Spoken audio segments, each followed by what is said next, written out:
Hello, pastors and church leaders, and welcome to the Cultivation Co-op.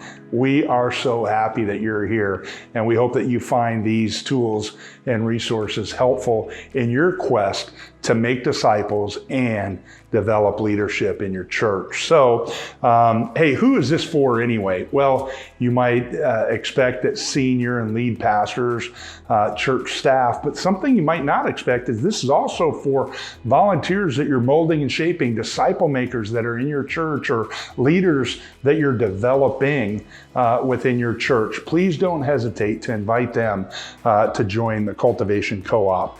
And then why do we do this? Well, the real genesis of it, and even the name, comes from this idea that we have all read and want to be part of ministry that's multiplying. And it occurred to us as we were putting all this together that there's kind of two jobs at play here. One is to cultivate and the other is to multiply. And our job as pastors and church leaders is to do the cultivation work. Preparing the soil, planting the seed, nurturing that seed, watering it, weeding, and all the human work, I guess I'll put it that way, to gain a spiritual harvest. But there's another part to it, and that's God's part, and He's the one that multiplies. He's the one that gives the increase to our labor. So we want to do our part, but we also want to do our part in such a way that as God does His part, that we can bring a huge harvest to Him. So that is the why of the Cultivation Co-op. And then finally, well, what is it?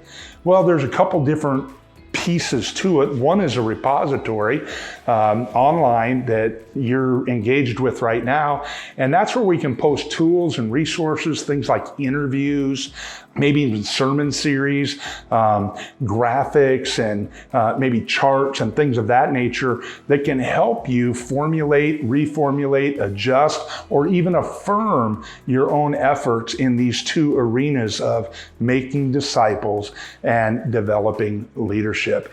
And so then another part of it is that BCI will have events that only you are invited to. I don't mean you individually, personally, you as part of the Cultivation Co-op will be invited to. And again, the subject matter won't change. It'll be about leadership, development, and disciple making. And then the third piece of this is that 3 times a year, we're putting together what we call a cultivation kit. Some resources, they might even strike you as a little bit odd, but they will pertain specifically to developing your leadership or the leadership of those on your team, or making disciples within your ministry context. And so we hope and pray, and we really think that this will be a valuable ministry tool for you and the other leaders and disciple makers within your church. So thanks for being part of this, and go ahead and dig in.